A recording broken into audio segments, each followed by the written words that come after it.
Welcome to 15 Minutes of Fame, the shortest but hippest show in America.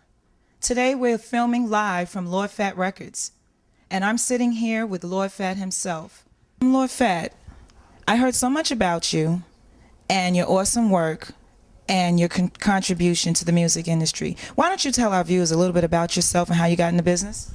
Well, I started 5 years ago doing hip-hop, R&B, pop, mixtures of everything. And it kind of just, by year, it ended to 5 years. I can't really explain. Really nice. Who were your influences?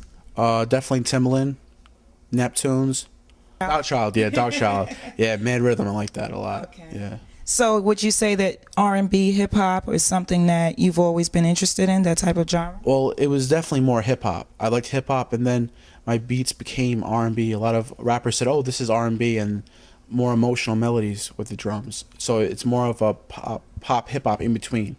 So I like to make deep music because I feel like it touches people. Not always first singles,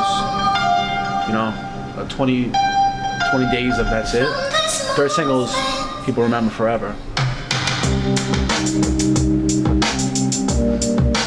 I could picture like Eminem on here or like Nas, some lyrical rapper.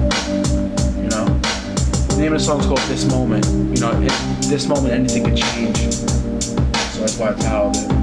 I noticed when I was visiting in your studio that you had a wonderful setup, and I was just wondering what type of programs do you work out of? Well, I work out of Reason 3.0. I love that program. People say Pro Tools is really great. I don't really use that. I use Sony Acid. I use that. That's really about it. What makes you different from most producers that are out today? What makes me different? Most people are probably going to say it's a hard question. It's an easy question for me. I just don't look at 60s and 70s samples. I go to rock. I go to stuff like that. I mix samples with my own instruments. I could play, I could hear the notes, in certain vocals and cut them out and chop them up and make it all make sense. So I guess that makes me different. A lot of people say sometimes it's not hip-hop, but hip-hop is hip-hop if you can rap on it, right?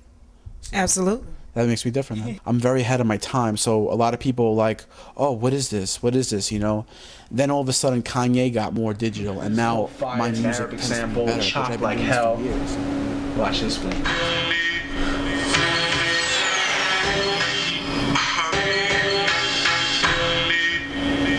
I sent this to 50 also. Tony G.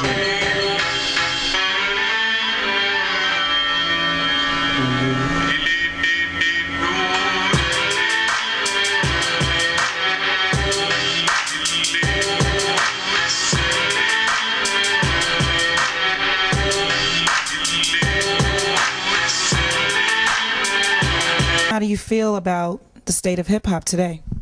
I like it and I don't like it. I like the fact that we're getting a little more digital. We're going a little outside the box. We're not relying only on analog. We're getting more digital, because it gives the producer a little more room to work with, because things now could go to soundtracks. It could go to, hip-hop movies behind the scenes. But the state of hip-hop today is really bad. There's basically nursery rhyme songs out, and they're just really repetitive, and the kids that grow up, that I grew up on more of Big Pun and Biggie and stuff like that, Busta Rhymes, they grow up on things like Soulja Boy. So it's a whole different aspect of what music is. We all can't relate to each other. That's the problem. Yes. Do you feel that hip-hop is in a state of emergency?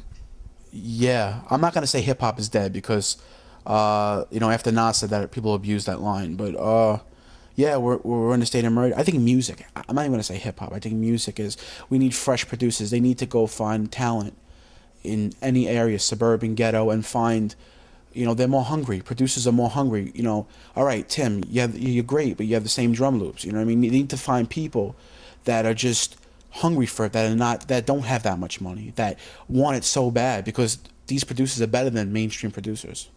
I agree. Let me ask you something else. Do you feel that after the producing career, you may turn into an artist like so many producers have? Like Kanye? No, I don't see myself. Maybe this is what I would do. I would bring out collaboration albums and bring artists out like Timbaland did, and I would do that. Maybe like little breaks, a little ad lib type thing, but I don't see myself really, doing 16s and stuff like that. I know what my calling is, so I'm going to stay with. Is there anything that you want the viewers to know, last and foremost, about you? And also tell us your website where we can find your music, how they can get in touch with you. Okay, what they should know about me is I'm very different, I work with people based on ethics, like based on like how much they care about each other. And if you're a type of person that's grimy, don't call me. That's going to do it for us today. Lord Fat has definitely had his 15 minutes of fame. Please stay tuned for any future upcoming 15 Minute of Fame producers, managers, artists, or anything of that sort. In the meantime, take care. Ciao for now.